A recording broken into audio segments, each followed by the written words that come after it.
Good morning. I'm Brian Agovino, the lead pastor at the Summit. Thanks for joining us. Do you follow Jesus? What does it mean to follow Jesus? In the Western world, when we think about following, we don't often think about, I think, the way the New Testament teaches following. We think about it a lot in the concepts of belief. Now, belief is a good thing. The Bible talks a ton about believing in Jesus, but when we think about following, we often equate it to belief. That, do I believe I'm going to heaven, or do I believe that Jesus died for my sins? And it kind of lends itself to this in and out, like a yes or no approach to what it means to be a follower of Jesus, that I'm either in because I have accepted Jesus and I'm his child now, or I'm out because I haven't or I've denied it. And belief, like I said, it's massive. It's in our mission statement. Believe in the gospel, become the gospel. It's a massive part of what it means to be a follower of Jesus Christ. But Jesus wasn't looking for people to just believe in who he was. He was looking for people to follow him. Jesus 13 times in the Gospels invited people to follow him.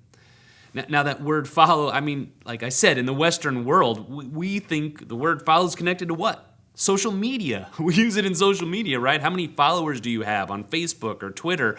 And following is this weird thing, right? Like, we don't even know what people's lives are like, but just what they show and what they portray. And this idea of following on social media actually has without trying to be too mean, a really shallow idea to it. But what is it in the Bible? What does it mean to follow?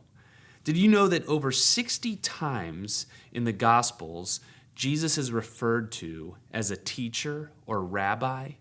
And over 260 times, the people who follow him are referred to as disciples, which actually literally means follower. And here's my point in this, that in essence, what I want us to try to wrestle with a little bit this morning is this concept that Jesus, when he invites us to follow him, what he's saying is, I've got something for you to learn, something that I want to give to you, something that yes, belief is involved, but it's so much more than that, because there's this apprenticeship to it, which is a great word, like this apprenticing of Jesus. When we say we're going to follow him, that's what it means. So there's this sitting in, this listening, this learning, this applying, this interacting with Christ in a way of with him, where we're learning how to live on a day-to-day basis because of him.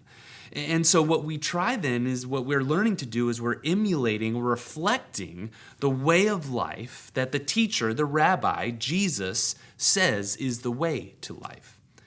I would summarize it like this: following is a centering on him, a coming to him, a thinking like him, and a living like him. So there's this centering, this watching, this engaging. We're going to talk a lot more about this morning. Then there's this coming to him, which is where we were last week, thinking like him, so internally, and then living like him. As we start this new year as a church, the elders and staff, we wanted to just take a few moments, slow down, and reflect on, what does it mean to follow Jesus? Our hope is that we would be a church who would follow Jesus by believing the gospel and becoming the gospel. That's our mission statement. And last week, DJ, our associate minister, started this series by encouraging us with the reality of who it is that we're centering our life on and encountering, and it's Jesus. And Jesus, in Matthew chapter 11, describes himself. It's the one time where he describes his heart in the whole New Testament, and he says that he's gentle and lowly. That he's a rabbi who invites us into his life with grace and humility and gentleness, that he knows we're a mess, he knows we're a wreck, and it's a safe place to come to him to find abundant life. And what he says actually in Matthew 11 is that when we come to him, because he is gentle and lowly, we will find rest for our souls. And that following him, the yoke that he gives us, that literally means what he would put on us, invite us to, the life that he would invite us to, is easy. And today, in the next 2 weeks, we want to reflect more on this idea of what it means to follow Jesus, since he is gentle and lowly. And my proposition for you this morning is this, that followers of Jesus center their lives on the way of Jesus through practice. It's maybe not that profound, but I think a really important thing for us to understand that followers of Jesus have a centering mindset, this mindset of centering their lives on Jesus and his way. And what happens in the midst of that is to grow in that, to mature in that. There's this practice that's going to happen in our daily lives to help us become more and more like the teacher who we've chosen to follow. So let's engage on what that centering looks like, what the way is, and then how we can practice that. So centering on Jesus. Paul Hebert, he's a well-known missiologist. You may not have heard of him, but he's got some really important articles that have really helped missions and people who go as missionaries across the world in how they think about bringing the gospel of Jesus to those who have never heard. In a few decades, he wrote this article where his whole premise was to help Christians start to think about things in the concept of following Jesus, moving away from an in and out model to a centering model. That really the way we should help people and engage people in this idea of what it means to follow Jesus is not so much are you in or are you out, but is your life centered on Jesus as your teacher and your rabbi? Some of the unfortunate effects of how we think about following Jesus is that we just think about it means going to heaven, or if you pray a prayer, then you're in. And so we think about Christianity as if we're in or we're out, but Hebert was trying to move evangelicals to thinking about it more as a centering. Let me read a quote of his. He says, if we define Christian in centered set terms, so that's that idea, as centering on Jesus, the critical question is not what he knows factually, although some knowledge is important, but whether he has made Jesus Christ his God the center of his life. Is he willing to follow Christ to the extent he knows him, and does he desire to know Christ more fully? You see, to follow Jesus is to center your life on him. And letting that centering, Jesus' understanding of how life is meant to be lived and how we should live, be what we long for through the power of the Spirit that he gives to help us live in that way. So let me ask you again. When we talk about following Jesus like a centering, do you follow Jesus? Not just do you believe what he has said was true or right, but that you have said you're going to follow him and his way of life to find life. That you're going to center your life towards him, that you're going to come to him, you're going to think like him, you're going to live like him. We all center our lives on something. It's just the reality of how we live. Some of us center it on all different kinds of things, in fact, and that's what makes it even more complicated. But with Jesus, to center your life on him means that he becomes the one and only primary centering of our lives. Recently, I was having dinner with a friend, and we were processing some great questions about Christianity. And I really appreciated this person's vulnerability because they were struggling. That there was this struggle inherent in them with being a follower of Jesus and what that means, and questioning how is Jesus really a reality in this life? And this person knows all the right things and believes them, but there was this doubt, this penetrating doubt, and I got permission to share with you their doubt and concern. And so we're having this conversation, we're talking about Christianity, and we're talking about what it looks like to follow and what it means that people follow Jesus and all of these kinds of things. And then there was this point in the conversation where they looked at me and asked and observed and said, if people were really following Jesus, wouldn't they look so much more different from the rest of the world? They said, I see the same amount of anger, bias, selfishness, stubbornness, and pride, and it makes me wonder if Jesus is real. Because if people were following him, wouldn't they look different? Now, some of you probably jump to defensive mode here, and maybe you think of some cliche or bumper sticker like Christians aren't perfect, they're just forgiven. But can we just for a second take this person's question and dig into the beauty and the tension of their observation? That when the world looks at Christians, what Christianity has become is more an ethic in and of itself. That what we're saying is we're different from Muslims, or because we believe that Jesus is the Messiah, or we're different from secularists because we don't believe that humans are what makes the world great. So Christians are kind of this thing, and so like everyone across the board, they do nice things, and Muslims do nice things, and secularists do nice things, and we just try to do nice things. And the observation that my friend was making was there's really not much difference. I mean, if we were really following Jesus and centering our lives on him as the teacher and the rabbi, would our lives look that different?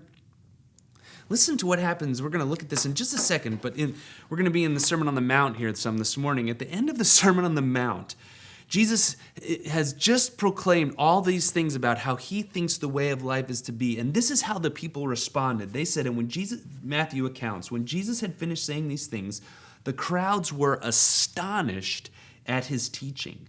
For he was teaching them as one who had authority and not as their scribes. That there was this way that Jesus was talking about life and the way it was meant to be lived that was so unbelievable and radical to them, that these religious people who had grown up in religion their whole lives was saying, what is this that he's calling us to? What is this life that is so different and so radically different than what we've been living all our lives? And my friend was wrestling with this idea of, if Jesus is real and what it means to be centered on him is what our lives are supposed to be, if we're supposed to really follow him, then wouldn't our lives express this radical difference? Well, what would that look like? I mean, how different would we really look? Well, it's a great question. And this takes us to our second point. What is the way of Jesus? You know, the best summary of the way Jesus described life to be lived is found, like I mentioned, in the Sermon on the Mount. It's this beautiful picture of what it means to be human if you follow Jesus. Center your life on him. Make him your rabbi, your teacher. This is what your life would look like. And I wish we had time to go through the entirety of it this morning, but if you'll give me the grace here to just summarize some of these great principles that Jesus says, here is what your life will be like if you center it on me. He's saying that you will experience anger differently. That everyone has anger, but in a relationship with me, as you're centering your life on me, you won't just try to stop from being angry, but that you will be a person of peace. He says we won't be triggered by the tiniest things, because we'll have this different something in us that would be transforming us. We wouldn't be lustful people who need forbidden pleasure to feel something. It means we won't be controlled by greed, that we wouldn't have a heart of retaliation that has to have revenge to be content. It means we'll love our enemies. It means we won't gossip about our enemies and paint them in a negative light to just help ourselves feel better. It means there won't be stress or anxiety. This life has love for friends, pleasure, grace, forgiveness, generosity, prayer, and connection to God. It's without worry and judgment. And this life bears tremendous fruit. Would you like a life like that? I mean, I bet just one or two of those things you would take in your life. And so Jesus, what he does is in the conclusion of the Sermon on the Mount, then he offers this parable, actually. Chapter 7, verse 24, he says, "Everyone who hears these words of mine and does them will be like a wise man who built the house on the rock. And the rain fell and the floods came and the winds blew and beat on that house, but it did not fall because it had been founded on the rock. And everyone who hears these words of mine and does not do them will be like a foolish man who built his house on the sand. And the rain fell, and the floods came, and the winds blew and beat against that house, and it fell. And great was the fall of it. What's great about this Sermon on the Mount is that what Jesus is doing is he's contrasting two people.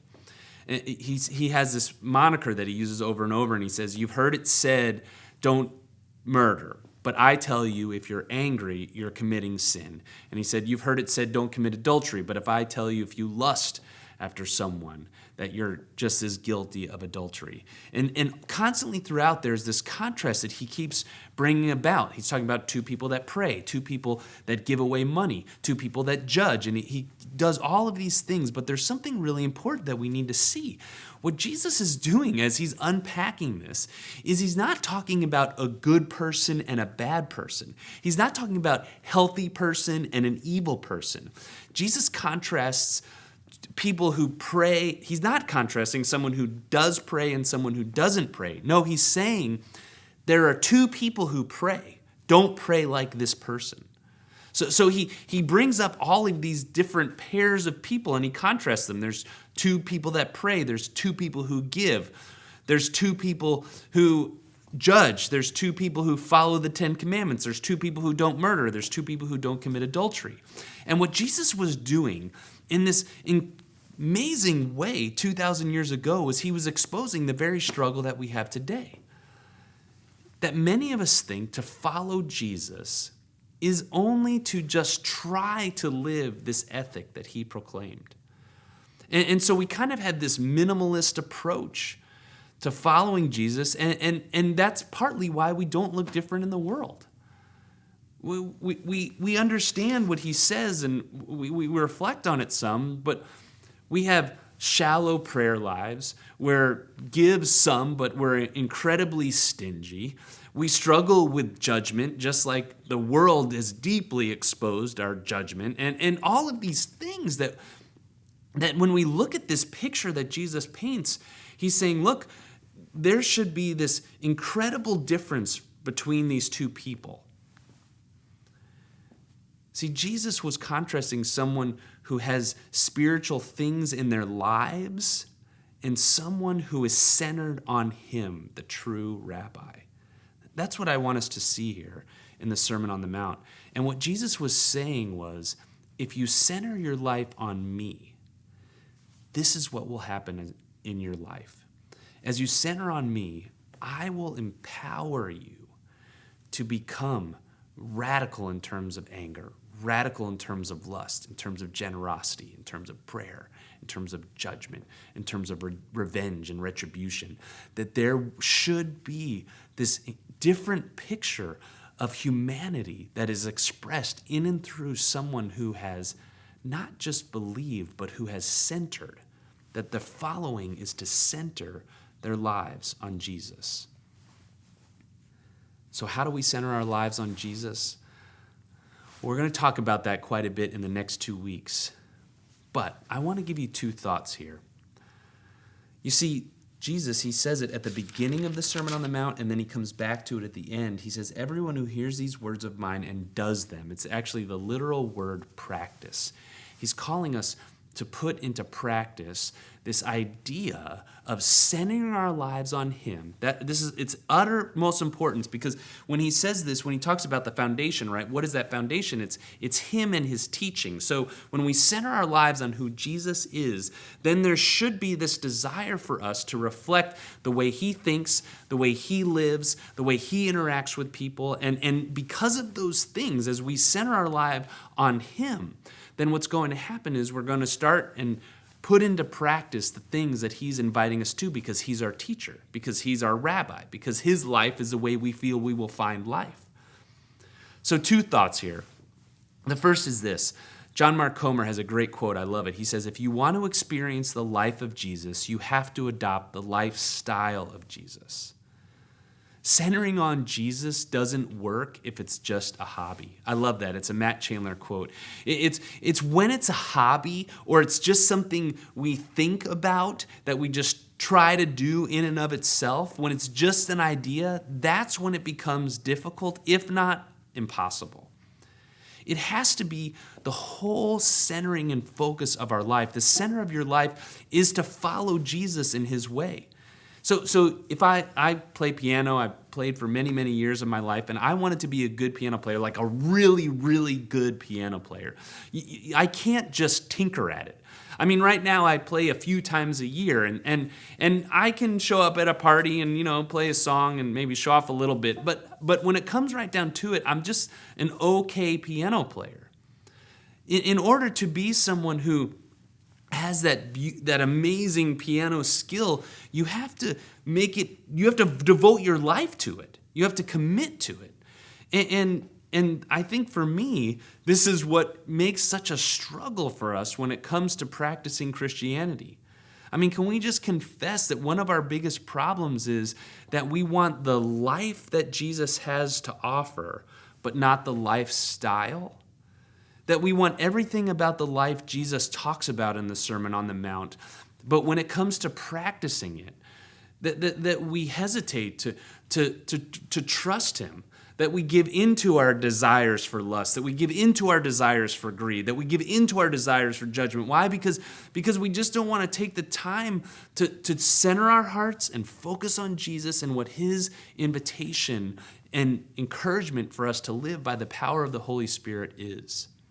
I mean, the people who heard his teaching were astonished. They were amazed because it meant adopting a brand new lifestyle, a new centering. Comer argues that your life is the byproduct of your lifestyle. The fruit in my life, in your life, that we're getting spiritually is absolutely the flow from our lifestyle.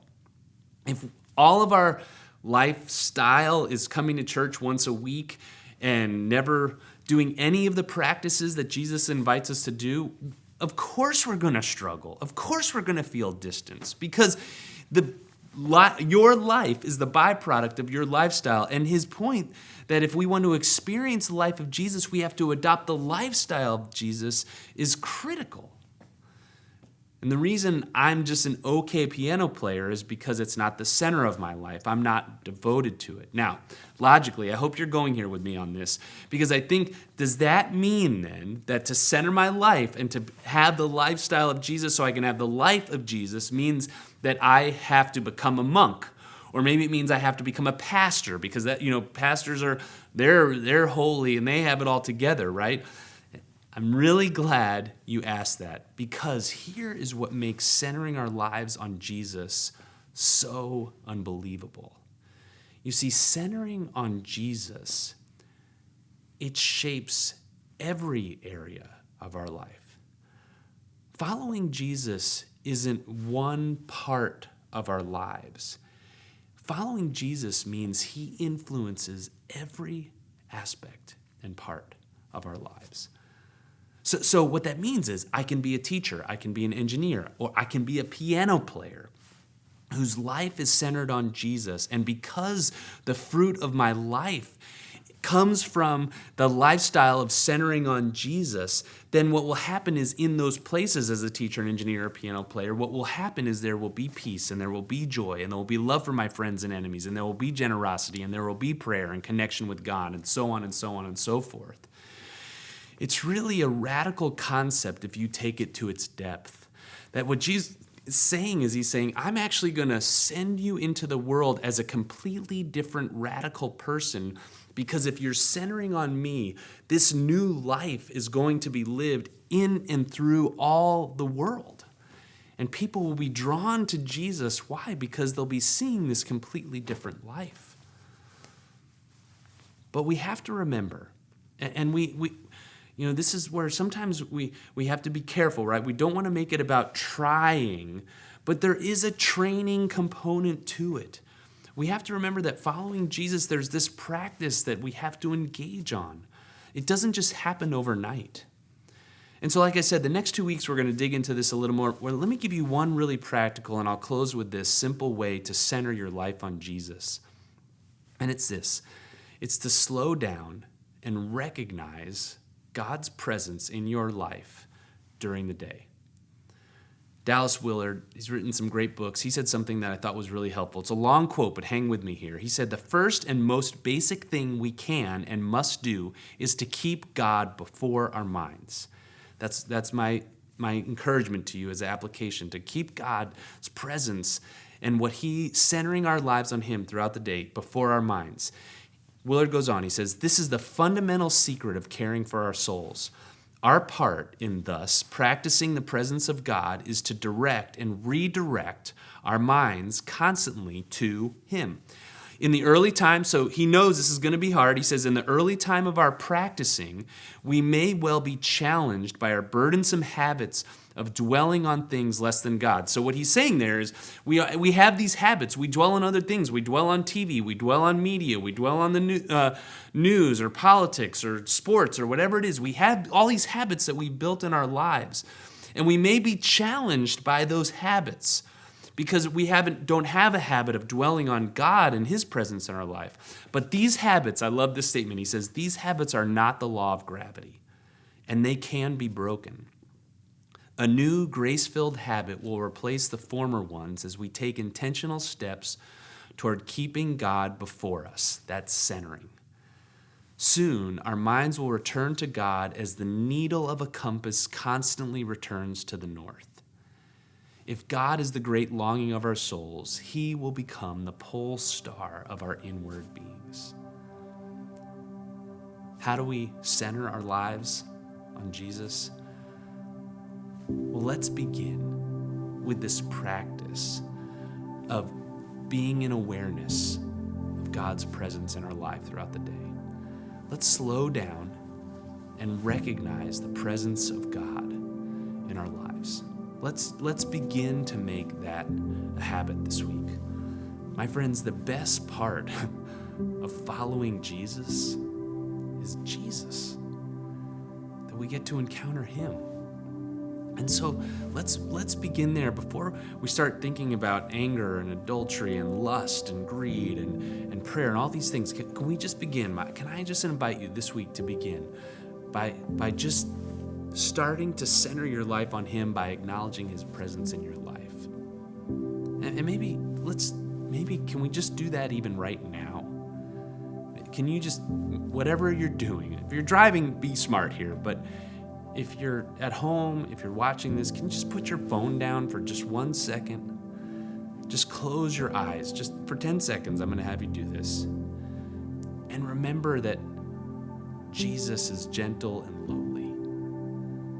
And his presence is with you through his Spirit. And he invites you now in this moment to just be reminded of that and center your life on him. He doesn't want you to feel any guilt or shame for having not been centered on him. He says, come to me, all who are weary, for I'm gentle and lowly in heart. Come to me. So just recognize his presence here in this moment and receive that. Maybe even just practically take a breath in and acknowledge that the Spirit of Jesus, the one who can truly give life, a life that is so abundant and worth living, longs to be you to center his life on him. Now, sometime later today, could I encourage you to do that again? And this week, maybe to practice that. Maybe once a day, to start simply, that just once a day, sometime in the middle of the day, whether it's at lunch or on your drive home, to just slow down, turn everything off, and take a moment and just reflect on Jesus is gentle and lowly in heart, and he says, come to me, center your life on me, and follow me. God is there, and he wants us to center his life on him. And so what Jesus taught us here is that the way to experience life is to center our life on his way through practice. Let's pray. Almighty, awesome God, we humbly acknowledge our struggle to follow, that we center our lives on so many different things. In this moment, would you just help us sense and feel what it means to center our lives on you?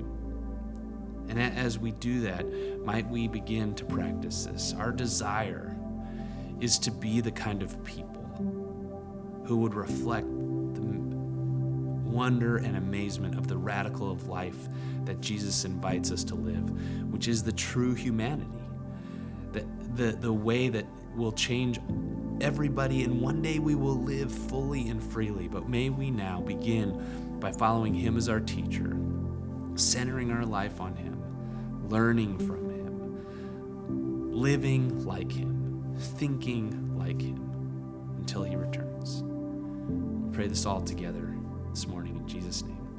Amen. Let me conclude with our blessing this morning, and I would read to you the great invitation of Jesus in Matthew chapter 11. And hear this coming from him. Let's hold out our hands together. Jesus said, "Come to me, all who labor and are heavy laden, and I will give you rest. Take my yoke upon you and learn from me, for I am gentle and lowly in heart, and you will find rest for your souls. For my yoke is easy and my burden is light." Amen.